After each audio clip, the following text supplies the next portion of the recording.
سب تعریفیں اللہ جل شانہ وحدہ لا شریک کے لیے، جس نے اپنی قدرت کاملہ سے اس کائنات کو حضور نبی کریم صلی اللہ علیہ وآلہ وسلم کے عرفان کی خاطر پیدا فرمایا۔ بے شمار درود حضور نبی کریم صلی اللہ علیہ وآلہ وسلم کی ذات اقدس کی خاطر، جن کی ذات اقدس اس کائنات کی تخلیق کا باعث بنی۔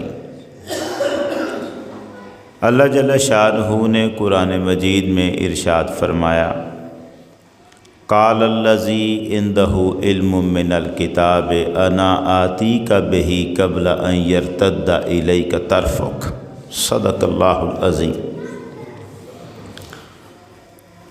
حاضرین محترم، قرآن مجید کے جتنے بھی موضوعات ہیں ان میں سے ایک موضوع یہ بھی ہے کہ جو لوگ اللہ کے دوست بن جاتے ہیں پھر اللہ باقی دنیا سے زیادہ عزتیں ان کو عطا کر دیتا ہے۔ اللہ کی دوستی کے دامن میں جو لوگ بھی آ جاتے ہیں وہ پھر عام لوگوں جیسے نہیں رہتے۔ دوسروں کو ان پر قیاس نہیں کیا جا سکتا، ان کو دوسروں پر قیاس نہیں کیا جا سکتا۔ اللہ ان کو ایسی عزتیں عطا کرتا ہے جو اوروں کو عطا نہیں ہوتی۔ ایسے ہی مقامات جو قرآن مجید نے اس موضوع کو جو اختیار کیا، تو ان مقامات میں سے ایک مقام وہ ہے جو ہم سب کی نظر میں اکثر آتا ہے کہ جہاں سلیمان علیہ السلام کو ضرورت پڑتی ہے بلقیس کے تخت کی، ملکہ سبا کی ملکہ بلقیس کا جو تخت ہے وہ 1500 کلومیٹر دور ہے فاصلے پر سلیمان علیہ السلام کے تخت سے۔ وہاں حضرت سلیمان علیہ السلام کو تخت چاہیے جو 1500 کلومیٹر دور پڑا ہے، اور من نہیں کئی من وزن ہے اس تخت کا۔ منو وزنی تخت جو لوہے کی زنجیروں کے ساتھ باندھا الگ سے گیا ہے، وہاں سے اس تخت کو لانا ہے۔ سلیمان علیہ السلام اللہ کے نبی ہیں، پیغمبر ہیں۔ آپ چاہتے تو دعا کرتے اللہ سے، ہاتھ اٹھاتے اور عرض کرتے پروردگارا مجھے وہ تخت چاہیے، ان کی دعا قبول ہو جاتی تو قیامت تک کی دنیا کو پہلے سے بھی یہ پتہ ہے کہ نبی اللہ سے دعائیں مانگتے ہیں اور اللہ ان کی دعاؤں کو قبولیت کا شرف عطا کرتا ہے۔ یہ بات اس میں کوئی اچنبے کی بات نہ تھی۔ وہ چاہتے تو دعا اگر نہیں بھی کرنی تھی تو خود لوگوں کو بتاتے کہ دیکھو تخت یہاں سے 1500 کلومیٹر دور ہے، میں اللہ کا نبی ہوں، اپنی نبوت کی دلیل یہ دیتا ہوں، اپنی نبوت کی صداقت کی دلیل یہ دے رہا ہوں کہ میں تمہیں وہ تخت لا کے دکھاتا ہوں۔ چاہتے تو ایسا کر سکتے تھے نا، نبی تھے، اگر وہ کر دیتے تو ہم پھر بھی ہمیں کیا چنبا تھا، ہم کہتے وہ اللہ کے نبی ہیں، اللہ اپنے نبیوں کو معجزہ عطا کرتا ہے، معجزہ دیتا ہے۔ اس نے معجزہ دیا۔ سلیمان علیہ السلام نے نہ دعا مانگی نہ اپنا معجزہ دکھایا، انہوں نے تو انداز ہی الگ اختیار کر لیا۔ مجلس میں بیٹھے لوگوں کو یہ فرمایا کہ مجھے تخت چاہیے، اللہ سے نہیں کہا کہ مجھے تخت چاہیے، مجلس میں بیٹھے لوگوں سے یہ کہا کہ مجھے تخت چاہیے۔ کون ہے جو اس تخت کو لا سکتا ہے؟ قرآن مجید بیان کرتا ہے کہ اس مجلس میں بیٹھا ہوا جن اٹھ کے کھڑا ہوا۔ اب حضرت سلیمان علیہ السلام کی مجلس میں جو لوگ درباری بن کے بیٹھتے تھے اپنے اپنے قبیلے کے سردار ہوا کرتے تھے۔ جو جن بیٹھا ہے تو ظاہر ہے یہ تو نہیں ہو سکتا کہ جنوں کا شہنشاہ تو ادھر بیٹھا ہو اور چھوٹا جن اٹھ کے کھڑا ہو جائے۔ اس کی موجودگی میں تو جنوں کا سردار ہی اٹھ کے کھڑا ہوگا۔ افریت من الجن، پروردگار فرماتا ہے کہ وہ اٹھا اور اس نے کہا جناب مجھے اجازت دیں میں آپ کے پاس وہ تخت لے آتا ہوں، قبل ان تقوم من مقامک، آپ کی اس مجلس کے ختم ہونے سے پہلے پہلے تخت یہاں پر لے آؤں گا۔ مجلس کب ختم ہوتی تھی؟ سورج طلوع ہوتا تھا تو مجلس شروع ہوتی تھی، اور جب 12 بجے کے بعد زوال کا وقت ہو جاتا ہے 12 بجے، اس کے بعد جب ظہر کی نماز کا وقت آگے شروع ہوتا تھا تو مجلس ختم کر دی جاتی تھی۔ یہ سارا وقت کتنا ہے؟ 4 گھنٹے 5 گھنٹے 4-5 گھنٹے کا وقت ہے، اور سلیمان علیہ السلام کو تخت چاہیے اور جن مانگ رہا ہے 4-5 گھنٹے کا ٹائم، اور وہ یہ کہتا ہے کہ میں 4-5 گھنٹے کے اندر اس تخت کو لا سکتا ہوں۔ جن نے وہ تخت کیسے لانا تھا؟ جانا تھا وہاں پر، وہاں سے اس تخت کو اٹھانا تھا، جو اللہ نے طاقت جنوں کو دی ہے اسی کے مطابق اڑتے ہوئے اس نے آنا تھا۔ اس کے پاس تو جو انداز تھا اسی کے مطابق، اور اس میں تو 4-5 گھنٹے لگنے تھے۔ اب سلیمان علیہ السلام تو دیکھ رہے تھے نا کہ جو اٹھ کے بات کر رہا ہے انسانوں سے زیادہ طاقت جنوں میں ہوتی ہے، یہ تو طے ہے، اور جنوں میں یہ شہنشاہ جنوں کا ہے، اور 4 سے 5 گھنٹے کا ٹائم یہ مانگ رہا ہے۔ اب اس سے جلدی آنے کا سوال تو ہے ہی نہیں، مگر سلیمان علیہ السلام اس بات پہ رکتے نہیں، آپ فرماتے ہیں مجھے تخت اس سے بھی جلدی چاہیے۔ اس جملے کا مطلب کیا تھا؟ اس جملے کا مطلب تھا آپ یہ بتانا چاہتے تھے کہ یہاں کوئی ایسا بھی ہے جو تخت کو اس سے بھی جلدی لا سکتا، لوگوں کو بتانا تھا، ان کے سامنے اس بندے کا اظہار کرنا تھا، اور پھر دنیا کو یہ بتانا تھا کہ اللہ اپنے بندوں کو کیسی کیسی طاقتیں عطا کر کے رکھ دیتا ہے، بتانا تھا۔ اتنی بات کھولنے کے لیے رکے نہیں، فرمایا تخت اس سے بھی جلدی چاہیے۔ اور اب قرآن جن کی بات نہیں کرتا، قرآن تعارف کرواتا ہے، قال الذی عندہ علم من الکتاب، اب وہ بولا جس کے پاس کتاب کا تھوڑا سا علم تھا۔ یہ بڑا عجیب مرحلہ ہے، جس کے پاس کتاب کا تھوڑا سا علم تھا وہ بولا، اور اس نے کہا انا آتیک بہی قبل ان یرتد الیک طرفک۔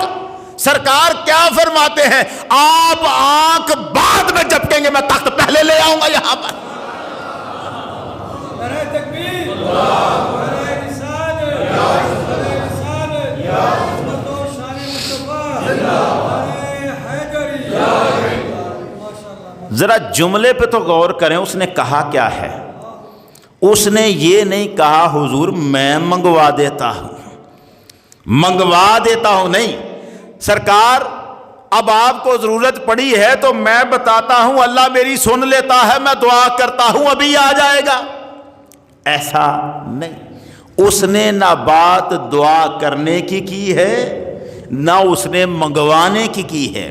اس نے کیا کہا؟ میں لے کے آتا ہوں، انا آتی کا بہی، میں لے کے آتا ہوں۔ یہ بات تو ہوئی تھی سلیمان علیہ السلام کی مجلس میں، اللہ چاہتا تو اسے وہی رہنے دیتا، اسے قرآن کا حصہ کیوں بنا دیا؟ وہ وقوع تو ہوا تھا وہاں پر، ہو گیا تھا، رہ جاتی بات وہاں پر، اللہ نے اسے قرآن کا حصہ کیوں بنا دیا؟ وہ بتانا چاہتا تھا جن کو میں کتاب کا علم دیتا ہوں ساتھ طاقتیں بھی عطا کرتا ہوں۔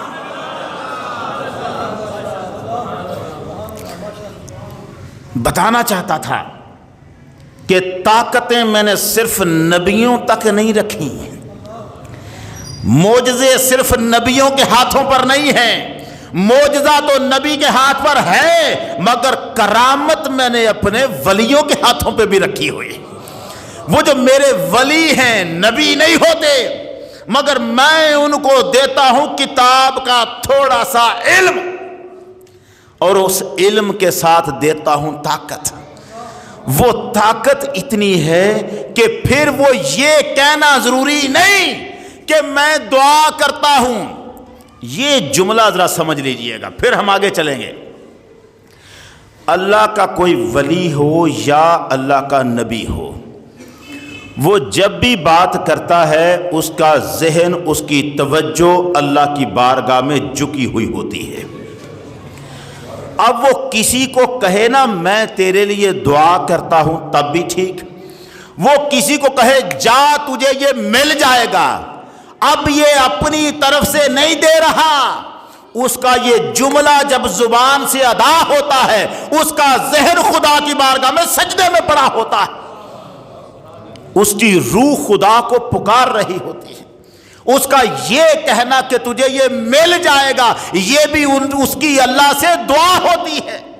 مانگ اللہ ہی سے رہا ہوتا ہے لیکن اس کا تعلق اللہ سے ایسا ہے کہ اسے پتا ہوتا ہے میں جب دعا کروں گا میرا مولا اسے قبول کر دے گا. اب وہ اس مان پر یہ بات اللہ سے کر رہا ہوتا ہے، یہ طاقت اللہ نے اسے دی ہوتی ہے. جو طاقت اللہ اپنے ولی کو دیتا ہے اسی طاقت کو کرامت کہتے ہیں، اسی طاقت کا نام تو کرامت ہے. اب آپ نے یہ دیکھا کہ اللہ نے طاقت صرف نبی کے لیے نہیں رکھی، طاقت نبیوں کے بعد نبیوں کے جو تابع دار ہیں ان کو بھی عطا کی. ذرا فرق رہے، نبی کے ہاتھ پر جو عمل ظاہر ہوا اسے معجزہ کہتے ہیں. کیوں؟ کیونکہ ویسا کام کوئی دوسرا نہیں کر سکتا. اگر دوسرا بھی ویسا ہی کر لے تو پھر وہ معجزہ نہیں ہے. یہ بات ایک باریک نقطے پہ آپ کو لے کے جانا ہے، اگر آپ سمجھ گئے تو نبی ایسا کام کرتا ہے جو دنیا کو عاجز کر دے، عقل انسانی بھی عاجز آ جائے، ہمت انسانی بھی عاجز آ جائے، اسے کہتے ہیں معجزہ کہ اس نے عاجز کر دیا. اب جو عاجز کر دیتا ہے دنیا کو تو پھر دنیا میں کوئی دوسرا ویسا کام نہیں کر سکتا. اگر ویسا کام کوئی دوسرا بھی کر لے تو سوال پیدا ہوگا پھر یہ نبی کا معجزہ نہ رہا نا، پھر یہ نبی کا معجزہ. تو میں یہ بتانا چاہتا ہوں جو کام نبی کا معجزہ ہوتا ہے نا وہ کام نبی کا کوئی منکر نہیں کر سکتا، مگر ویسا ہی کام اللہ اپنے نبی کے نوکر کے ہاتھ پہ ظاہر کر سکتا ہے. آپ اس نقطے کو سمجھیں، نبی کا منکر کوئی ویسا کام نہیں کر سکے گا، لیکن نبی کا نوکر اگر اس نبی کا غلام ہے، وہ نبی کا تابع دار ہے، تو نبی کی تابع داری کی برکت سے اللہ اپنے اس ولی کے ہاتھ پر بھی ویسا کام ظاہر کر دیتا ہے جیسا نبی کے ہاتھ میں ظاہر کیا ہوا ہے. اس کا نام اب کیا ہے؟ وہی کام اگر نبی کے ہاتھ پہ آیا تو نام ہے معجزہ، اور وہی کام اگر ولی کے ہاتھ پہ آیا تو نام کیا ہوگا؟ کرامت. کام ویسا ہو سکتا ہے، کام ویسا. بات سمجھے؟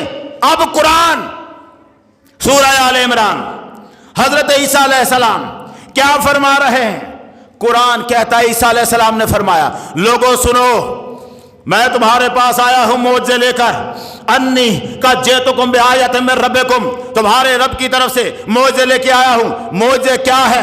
انی اخلق لکم من الطین کہیئۃ الطیر فانفخ فیہ فیکون طیرا باذن اللہ، میں تمہارے سامنے مٹی کی مورت بناؤں گا، اس میں پھونک ماروں گا، اللہ کے حکم سے پرندہ بن کے اڑ جائے گا. وابری الاکمہ والابرص، لفظوں پہ غور کرنا، اوبری الاکمہ والابرص، ماں کے پیٹ سے نابینا پیدا ہو میں اسے شفا یاب کر دوں گا. برس کا مریض میرے پاس آئے میں اسے شفا یاب. کون کرے گا؟ لفظوں پہ غور، کون شفا دے گا؟ شفا تو صرف اللہ دیا کرتا ہے. یہ عیسیٰ علیہ السلام کیا کہتے ہیں؟ میں شفا دوں گا. شفا انہوں نے دینی تھی کہ اللہ نے؟ بھائی شفا تو اللہ نے دینی تھی، دینی عیسیٰ کے کہنے پہ تھی، دینی اللہ نے تھی، دینی عیسیٰ کے ہاتھ لگانے پہ تھی. چونکہ سبب عیسیٰ تھا، اس لیے حضرت عیسیٰ علیہ السلام فرماتے ہیں میں شفا دوں گا، تو معنی یہ تھا جو سبب ہوتا ہے کام اس سے منسوب ہو جایا کرتا ہے۔ کرتا اللہ ہی ہے، کام کرتا اللہ ہی ہے، مگر عیسیٰ علیہ السلام کیا فرماتے ہیں؟ میں ابری الاکمہ والابرص، ماں کے پیٹ سے نبینا پیدا ہو میں شفا یاب کروں، برس کا مریض آئے میں شفا یاب کروں۔ یہ معجزہ ہے عیسیٰ علیہ السلام کا کہ نہیں ہے؟ اب کوئی دوسرا یہ کر سکتا ہے؟ بڑی توجہ، کوئی دوسرا اگر ماں کے پیٹ سے پیدا ہو نبینا اور کوئی دوسرا اسے آنکھیں دے دے اور کہے عیسیٰ یہ کیسا معجزہ ہے، یہ کام تو میں بھی کر لیتا ہوں، تو نبی کا کوئی منکر یہ کام اس کے مقابلے میں کار، ورنہ معجزہ نہیں رہتا، معجزہ ثابت نہیں ہوگا۔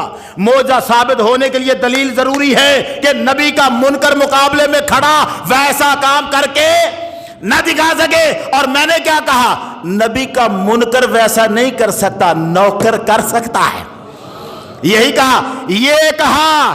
یہ ہے میرے پاس صحیح مسلم شریف کتاب، صحیح مسلم حدیث کی پوری دنیا میں سب سے معتبر دو نام، بخاری شریف اور مسلم شریف، اور یہ مسلم شریف کی کتاب، اس کتاب میں سے میں آپ کی خدمت میں صفحہ نمبر 796 جلد نمبر 3 اور یہ 5377 نمبر حدیث آپ کے سامنے۔ اس حدیث میں کیا لکھا ہے؟ ایک لڑکا ہے جس کو ایک جادوگر کے پاس بادشاہ بھیجتا ہے جادو سیکھنے کے لیے۔ تفصیلی واقعہ نہیں سنانا، مجھے جانا کہیں اور ہے۔ جادو سیکھنے کے لیے جادوگر کے پاس بھیجتا ہے، لڑکا جاتا ہے، رستے میں ایک راہب کو دیکھتا ہے۔ راہب حضرت عیسیٰ کا ماننے والا ہے، وہ اللہ کا بندہ ہے، عبادت میں لگا رہتا ہے۔ لڑکا دیکھتا ہے کہ یہ بندہ عبادت کرتا ہے، اس کا طریقہ دیکھ کر حیران ہوتا ہے، اس کے پاس بیٹھ جاتا ہے۔ اسے راہب کی کچھ باتیں اچھی لگتی ہیں، اٹھ کے چلا جاتا ہے، جادوگر کے پاس جاتا ہے، جادو سیکھتا ہے، آ جاتا ہے، آتے ہوئے پھر راہب کو دیکھتا ہے، پھر اس کے پاس بیٹھ جاتا ہے، راہب اس سے باتیں کرتا ہے، راہب کی باتیں پھر پسند آتی ہیں، روز کا معمول بن جاتا ہے۔ لڑکا یہاں سے گزرتا ہے، راہب کے پاس بیٹھتا ہے، باتیں سنتا ہے، چلا جاتا ہے۔ جادوگر کے پاس جاتے جاتے دیر ہو جاتی ہے، جادوگر اسے کبھی کبھی مارتا بھی ہے، تھپڑ بھی لگا دیتا ہے، کیوں دیر سے آئے ہو؟ یہ لڑکا اس راہب کو ایک دن کہتا ہے کہ جناب میں جب جاتا ہوں تو جادوگر مجھے مارتا ہے لیٹ ہونے پر، مجھے بتائیں اس کا کیا حل ہے؟ راہب کہتا ہے جب تو وہاں جائے اور تجھے راہب کا اس کا جادوگر کا ڈر ہو، اسے کہا کر میرے گھر والوں نے مجھے روک لیا تھا۔ کیا کہا کر؟ میرے گھر والوں نے مجھے روک لیا تھا، دیر ہو گئی ہے آنے میں۔ اس نے کہا تو اگر گھر والے کبھی گھر لیٹ پہنچوں آتے ہوئے تو بھی تو آپ کے پاس بیٹھتا ہوں، گھر میں لیٹ پہنچوں تو راہب نے کہا ان کو کہنا جادوگر نے دیر سے چھوڑا تھا۔ دونوں طرف یہ بہانہ لگا تو آیا جایا کر، لڑکا آتا جاتا رہا۔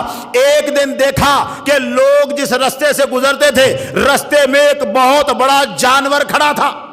اب یہ بہت بڑا جانور کون تھا یہ روایت میں نہیں آیا۔ جانور تھا، وہ بڑا اژدہا سانپ بھی ہو سکتا ہے، وہ بڑا کوئی اور جانور بھی ہو سکتا ہے، بہت بڑا جانور، اور لوگ ڈرے ہوئے سہمے ہوئے ایک طرف کھڑے تھے، کوئی اس رستے سے گزر نہیں رہا تھا۔ لڑکے نے دیکھا، زمین سے ایک پتھر چھوٹا سا اٹھایا، کہنے لگا پروردگارا آج میں امتحان کرنا چاہتا ہوں یہ راہب سچا ہے کہ جادوگر سچا ہے۔ میں راہب کے پاس بھی جاتا ہوں، میں جادوگر کے پاس بھی جاتا ہوں، پروردگارا اگر راہب تیرے نزدیک زیادہ سچا ہے تو میں یہ پتھر ماروں گا اس جانور کو، میرا پتھر اسے لگ بھی جائے اور اسے مار بھی دے۔ اگر یہ جانور مر گیا تو میں سمجھوں گا کون سچا، اور اگر جانور نہ مرا تو پھر جادوگر سچا، میں فیصلہ کر لوں گا۔ پروردگارا آج فیصلہ ہے، میں پتھر مارنے لگا ہوں۔ یہ حدیث یہاں لکھی ہے صحیح مسلم میں 5377 نمبر۔ لڑکے نے پتھر اٹھایا، یہ کہہ کر پتھر جانور کو مارا۔ پتھر چھوٹا سا تھا، جانور بڑا تھا، ایسے پتھر کئی اس جانور کو لگتے، مار نہیں سکتا تھا، مگر آج گھڑی امتحان کی تھی۔ چھوٹا سا پتھر جانور کو لگا، اس نے دوسری آنکھ نہیں جبکہ زمین پہ مر کے گر گیا۔ جانور گر گیا، لڑکا آگے نہیں گیا، پلٹ کے آ گیا، راہب کے پاس پہنچا، کہنے لگا بڑا عجب منظر ہوا ہے، آج یہ ہوا، میں نے یہ پتھر اٹھا کے جانور کو مارا اور کہا کہ اگر راہب سچا ہے تو یہ جانور مرنا چاہیے، جناب میں نے پتھر مارا، جانور مر گیا، آپ سچے ہیں، جادوگر جھوٹا ہے، آپ سچے ہیں۔ راہب نے کہا اسے چھوڑ، آج کے دن میں تو مجھ سے درجوں میں آگے نکل گیا ہے، آگے نکل گیا ہے، اتنی جرت تو میں بھی نہیں کر سکا جسے آتا تھا سارا کچھ، آج تو مجھ سے درجوں میں آگے نکل گیا، انت افضل منی اليوم، آج تو مجھ سے زیادہ افضل ہے، اب تجھے میرے پاس آنے کی ضرورت نہیں ہے۔ اب تجھے حدیث بتاتی ہے، اگلا جملہ، اتنی بات سرکار نے سنا کے ایک جملہ ارشاد فرمایا، ایک جملہ لڑکے کے بارے میں، لڑکا چھوٹا سا ہے نا، اس کے بارے میں جملہ کیا ہے، یہ حدیث کا جملہ فرمایا، اب جو فرمایا ہے نا کس کا فرمان ہے، یہ محمد الرسول اللہ صلی اللہ علیہ وآلہ وسلم کا، صحیح مسلم 5377 نمبر حدیث، لڑکا راہب کا ماننے والا، راہب عیسیٰ کا ماننے والا، لڑکے کے بارے میں سرکار فرماتے ہیں کان الغلام یبری الاکمہ والابرص، پھر یہ لڑکا ماں کے پیٹ سے نابینا پیدا ہوتا تھا، یہ لڑکا اسے آنکھیں دے دیا کرتا تھا۔ نعرہ تکبیر، نعرہ رسالت، ماں کے پیٹ سے نابینا پیدا ہوتا، لڑکا شفا دیتا تھا، ماں کے پیٹ سے برس کا مریض پیدا ہوتا، لڑکا شفا دیتا تھا۔ یہی دو کام معجزہ نہیں تھے عیسیٰ کے؟ بھائی اب تھک گئے ہیں، بات کو سننا، عیسیٰ کا تعارف عیسیٰ علیہ السلام کا کیا کرایا؟ قرآن نے کہا ابری الاکمہ والابرص، مادرزاد اندھے کو اور برس کے مریض کو میں شفا دیتا ہوں۔ اس لڑکے کا تعارف حضور کیا فرما رہے ہیں؟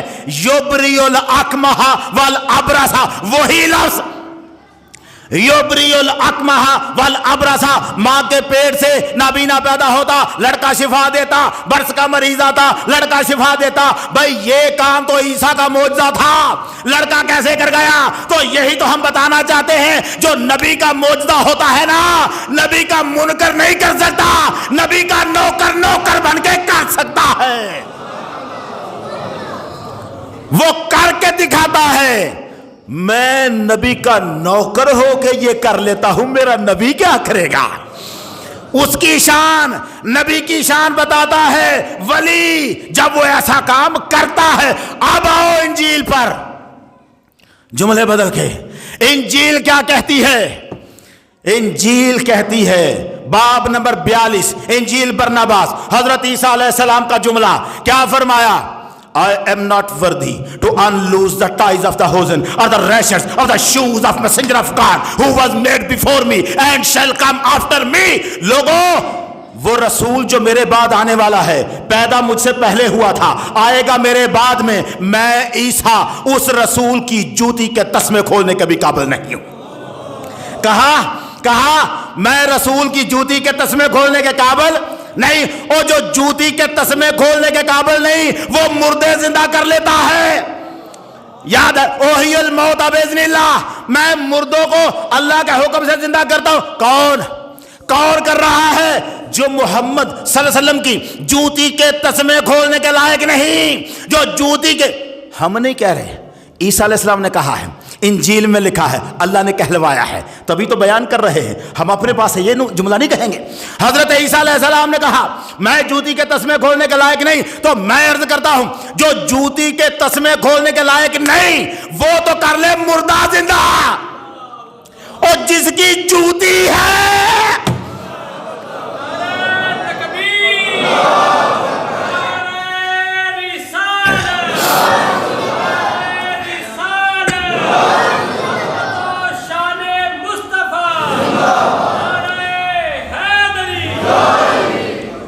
جو جوتی کا تسمہ کھولنے کے قابل نہیں، وہ مردے زندہ کر لے، تو جس کی جوتی ہے اس کے بارے میں تمہیں شک ہو کہ محمد مردہ زندہ نہیں کر سکتے تھے؟ ارے محمد تو محمد ہے، ذرا یہیں پر رک۔ جو جوتی کا تسمہ کھولنے کے قابل نہیں وہ مردے زندہ کر لے، تو جو مصطفیٰ کی جوتی کے تسمے کھولا کرتا تھا، ایک وہ بھی تو تھا جسے دنیا علی کہتی ہے۔ کانا آتا علی نالہ، حضور نے اپنی جوتی علی کو دے رکھی تھی، تو جو تسمے کھولتا تھا وہ علی تھا۔ اب جو تسمے کھولنے کے قابل نہیں وہ مردے زندہ کر لے، اور جو جوتی کے تسمے کھولے۔ بڑی توجہ رکھنی ہے آپ نے، بڑی توجہ۔ ایک ہے مقام، وہ نبی کا زیادہ ہے، مقام نبی کے برابر کسی کا نہیں ہو سکتا۔ ایک ہے شرف، شرف اور چیز ہے، اللہ کس کو کیا عطا کر دے یہ اور ہے۔ مقام نبی کا زیادہ ہوتا ہے، مقام نبی کا زیادہ۔ بڑا گھر کا بیٹا کماؤ پتر، ماں باپ کی نظر میں درجے میں زیادہ، لیکن منہ زیادہ شاید ماں چھوٹے بیٹے کا چومتی ہو۔ شرف اور ہے، شرف اور ہے، نبی کے برابر کوئی نہیں، مگر محمد کے جگر کا ٹکڑا بننا یہ شرف صرف سیدہ فاطمہ کو ملا ہے۔ مقام اور ہے، شرف اور ہے، سمجھنا سارے نبی اونچے، کوئی نبی کے برابر نہیں۔ اب آ جائیں تو جو جوتی کے تسمے کھولنے کے قابل نہیں وہ مردے زندہ کر لے، تو جو جوتی کے تسمے کھولتا ہے وہ بھی تو کچھ کرے گا۔ اب کوئی کہے کہ علی کبھی مردہ زندہ کیا؟ میں کہتا ہوں تجھے علی پر شک ہے، علی کی اولاد میں 12ویں نسل پہ عبد القادر مردہ زندہ کر رہا ہے۔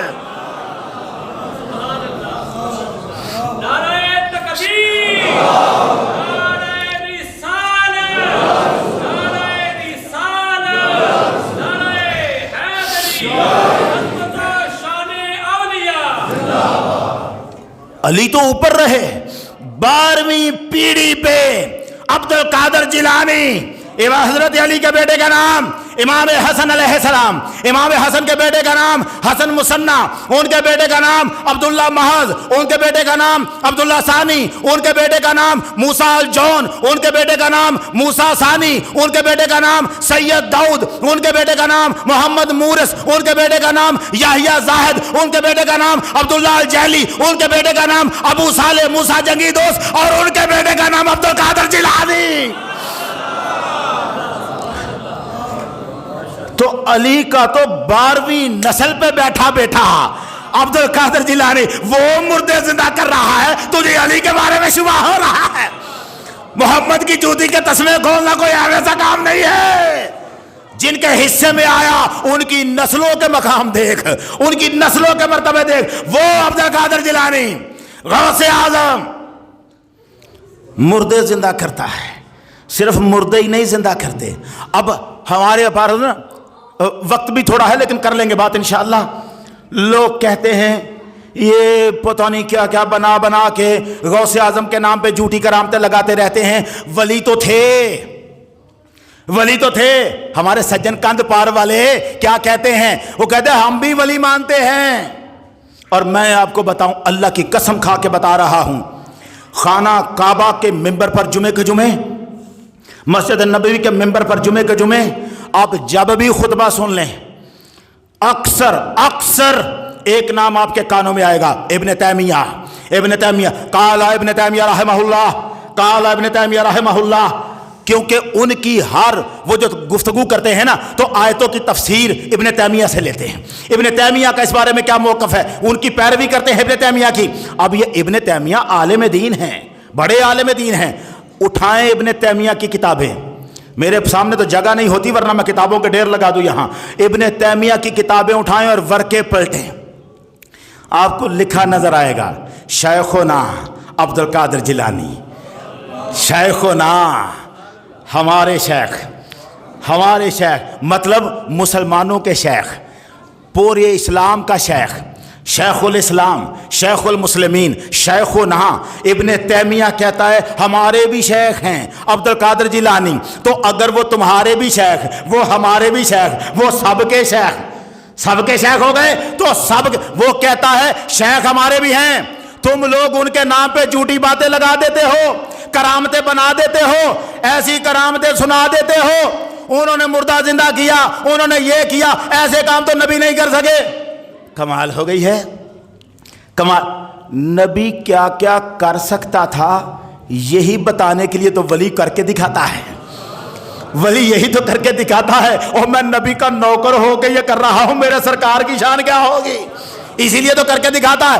اب سنو، یہ ہے، میں کہتا ہوں ہم جھوٹ کرتے ہیں نا، ہم کرامتیں لگاتے ہیں نا، چلو غوث اعظم پہ تو تمہیں یقین ہے نا، وہ تو تمہیں ولی مان لیا نا بھائی، ان کو تو عالم دین بھی مانا، شیخ و نا بھی مانا، کوئی اہل حدیث بندے کا پتر، کوئی دیوبندی تو خیر سارے عقیدت مند ہیں، لیکن اہل حدیث کی بات کرتا ہوں، کوئی اہل حدیث جو شیخ عبد القادر جیلانی کے بارے میں بڑی سے بڑی بات کرے گا، وہ یہی کرے گا کہ وہ عالم تھے، ولی اللہ تھے، مگر جو کرامتیں تم سنی سناتے ہو یہ جھوٹی ہیں، وہ یہی کہے گا، کیونکہ ان کو ولی سب مانتے ہیں، ان کو ولی، اس ولی کی باتوں پہ تو اعتبار ہے نا۔ یہ میرے پاس اس ولی کی اپنی کتاب ہے، فتوح الغیب، غوث الاعظم کی لکھی ہوئی، نیچے تشریح کی ہوئی ہے حضرت شیخ عبدالحق محدث دہلوی رحمۃ اللہ علیہ نے۔ اصل کتاب کس کی ہے اوپر؟ شیخ عبد القادر جیلانی کی، فتوح الغیب۔ میں اس کتاب میں سے ایک چند لائنیں پڑھ کے آپ کو سناتا ہوں، یہ چند لائنیں صفحہ نمبر 197 پر مقالہ نمبر 16، یہ حضرت غوث اعظم کا 16 نمبر مقالہ ہے۔ اب جو بات کرنے لگا ہوں یہ غوث اعظم کی بات ہے، کسی میں جرت ہے تو وہ اس بات کو، غوث اعظم کی بات کو رد کرے۔ پوری دنیا میں جو عالم ہے نا وہ اس کے سامنے ادب سے سر جھکاتے ہیں، کہتے ہیں سلام ہے ہمارا، یہ کتاب غوث اعظم کی ہے، شک نہیں ہے، یہ جملہ غوث اعظم کا ہے، شک نہیں ہے۔ جملہ کیا ہے؟ اب جملہ تو سن لو نظر آ۔ فرمایا، یہاں لکھا ہے قال اللہ تعالی فی بعض کتبہ، اللہ نے اپنی بعض کتابوں میں فرمایا ہے۔ کون کہہ رہا ہے؟ غوث اعظم لکھ رہے ہیں، اللہ نے اپنی بعض کتابوں میں فرمایا ہے۔ اب جو آگے بات ہے وہ غوث اعظم کی نہیں، اللہ کی ہے، کیونکہ انہوں نے کہا، اللہ نے فرمایا، کیا فرمایا؟ یا ابن آدم، اے آدم کے بیٹے، انا اللہ لا الہ الا انا، میں اللہ ہوں، میرے سوا کوئی عبادت کے لائق نہیں۔ اقولو لشیء کن فیکون، میں جس چیز کو کہتا ہوں کن، کیا کہتا ہوں؟ کن کا کیا مطلب ہے؟ ہو جا، میں جس چیز کو کہتا ہوں کن، ہو جا، فیکون، وہ ہو جاتی ہے۔ آتینی، اے میرے بندے میری اطاعت کر، میرا حکم مان، میری اطاعت کر، اجعلو کا، میں تجھے ایسا بنا دوں گا، تقول لشیء کن فیکون، پھر تو جس چیز کو کن کہے گا، کیا کہے گا؟ پھر تو جس چیز کو کون کہے گا وہ بھی ہو جایا کرے گی۔ ایک مردہ ہی زندہ کرنا کیا ہے غوث اعظم جسے کون کہے، جسے کون کہے، یہ تو اللہ نے فرما دیا۔ اور بات ایک جملہ سلطان باہو کے بارے میں تو خیال اچھا ہی ہے۔ مراکی وال کی اہل حدیث مسجد کے امام نے مجھ سے کہا تھا آج سے 25 سال پہلے، اس نے کہا تھا ہم بھی ولی مانتے ہیں سلطان باہو کو، لیکن یہ سنیوں نے ان کے مزار پہ جا جا کے کچھ کیا کیا کرتے ہیں۔ میں نے کہا مجھے حیرانگی ہوئی، آپ سلطان باہو کو ولی مانتے ہیں؟ کہنے لگا حیرانگی کی کیا بات ہے؟ میں نے کہا حیرانگی کی بات یہ ہے سلطان باہو کے تو شعر ہی بڑے عجیب ہیں۔ اس نے کہا وہ تو ان کا کلام تو بڑا اچھا ہے۔ میں نے کہا سلطان باہو کا شعر ہے، میں شہباز کراں پروازاں وچ دریا کرم دے ہوں، یہ آج سے 25 سال 30 سال پہلے کی بات ہے۔ میں شہباز کراں پروازاں وچ دریا کرم دے ہوں، زبان تا میری کون برابر۔ بس سنو سلطان باہو کیا کہتے ہیں، زبان تا میری کون برابر، میں موڑا کم قلم دے ہوں۔ میں نے کہا سلطان باہو تو کہتے ہیں قلم نے لوہے محفوظ پہ جو لکھا ہے میں وہ بھی بدلوا لیتا ہوں، زبان تا میری کون برابر موڑا کام قلم دے ہو اور استو تے افلاطو ورگے میرے اگے کیڑے کم دے ہو حاتم جائے لاکھ ہزارہ در باہو تے منگ دے ہو. اچھا سلطان باہو کی زبان کس کے برابر ہے؟ بس اس کا مطلب ہے کون کا درجہ ملا ہے. کون کا درجہ؟ سلطان باہو کی زبان کو درجہ ملا کون کا ملا تو پھر خود پہ مشکل آئی ٹالی نہ گئی. درجہ کون کا ہے؟ مشکل آئی تو بغداد کو منہ کر لیا. سن فریاد پیران دیا پیرا میری عرض سنی کن تر کے ہوں بیڑا میرا آڑیا وچ کیرا دے جتھے مچھ نہ بیندے ڈر کے ہوں. شاہ جیلانی محبوب سبحانی میری خبر لیو جٹ کر کے ہوں تے پیر جنہ دے میرا باہو اوہی کنڈے لگ دے تر کے ہوں. کدھر کو منہ کیا؟ تو سوال ہے سلطان باہو آپ کی تو اپنی زبان کون برابر تھی، یہ بغداد کو منہ کیوں کیا؟ کہا جواب مجدد الفسانی سے لے.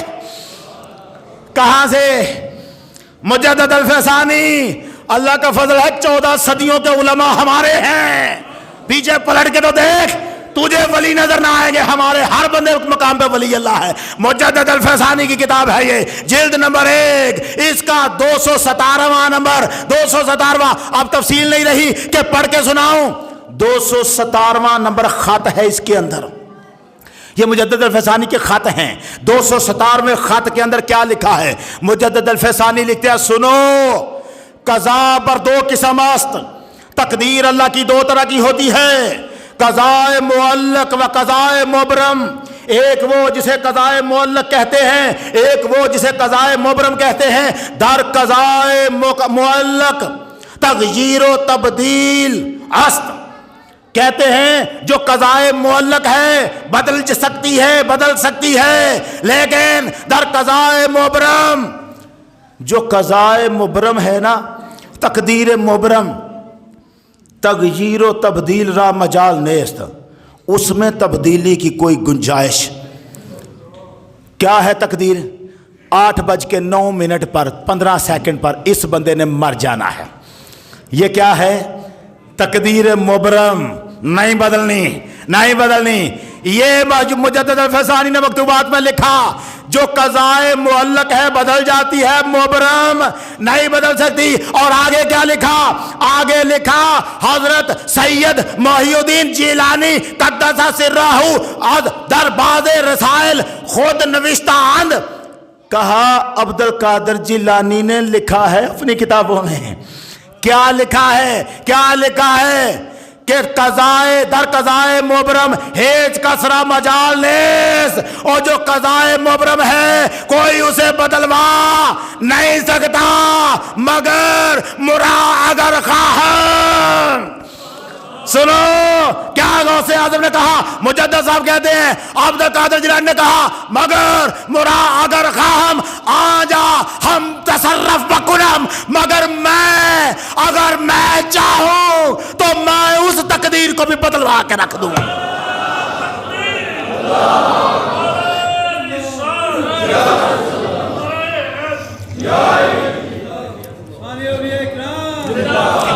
میں اگر چاہوں تو اس تقدیر کو بھی بدلوا دوں جسے کوئی بدلوا نہیں سکتا.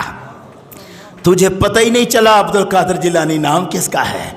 جس کی محبت دلوں میں راج کرتی ہے وہ غوث اعظم عبد القادر جیلانی ہے. یہ مہینہ عبد القادر جیلانی کا ہے. مہینہ کیا، ہر مہینہ ہی عبد القادر جیلانی کا ہے. غوث اعظم ہمارے پیر و مرشد ہیں، ہمارے دلوں پہ ان کی حکومت ہے. ہم تو ان کی نسبت کو پیرا دے رہے ہیں، ان کی نسبت کے پودے کو پانی دیتے ہیں. ان کی نسبت قائم رہے یہ ضروری ہے. اس کے ساتھ آخری جملہ کہہ رہا ہوں. عبد القادر جیلانی اپنے مریدوں کے لیے آٹا خود گوندا کرتے تھے، روٹیاں خود پکایا کرتے تھے. جسے دنیا غوث اعظم کہتی ہے. جس دن اس کی بیوی بیمار ہوئی تھی، بچے چھوٹے تھے، تو غوث اعظم پہلے کنویں سے پانی اپنے کندھوں پہ اٹھا کے لائے، پھر آٹا خود گوندا، پھر روٹیاں پکا کے بچوں کو خود کھلائیں. وہی غوث اعظم دنیا کے غوث اعظم تھے، بازار سے سودا خود لایا کرتے تھے، وہی غوث اعظم تھے۔ ان کے اپنے سیرت دیکھیں، سادگی، عاجزی، تکلف نہیں ہے، بناوٹ نہیں ہے، اور دوسروں کی خدمت، یہ خدمت ان کا کام۔ خادموں نے کہا، مریدوں نے کہا حضرت ہمیں کرنے دیں، ہمیں کرنے دیں، ہم یہ کام کر لیتے ہیں، آپ کیوں کر رہے ہیں؟ فرمایا نہیں، جو تم نے کرنا ہے وہ تم کرو، یہ میرے کام ہے، میں کروں گا۔ دنیا کی خدمت کی ہے، غوث اعظم بن گئے، خدمت کی ہے، خدمت نہیں چھوڑی۔ اور ہم ذرا سا سر اونچا کرتے ہیں اور ہم دنیا کے سامنے نخرے دکھانے شروع کر دیتے ہیں۔ ہماری کوئی اوقات نہیں ہے، ہمیں غوث اعظم سے پیار بھی کرنا ہے، نسبت کو پانی بھی دینا ہے، اور اسی کے ساتھ ان کی سیرت کو بھی اپنانا ہے، دنیا کی خدمت کرنی ہے، لوگوں کو عزت دینی ہے۔ اللہ تعالی ہمیں اپنے بزرگوں کے طریقے پر کاربند رکھے۔ وآخر دعوانا ان الحمد للہ رب العالمین۔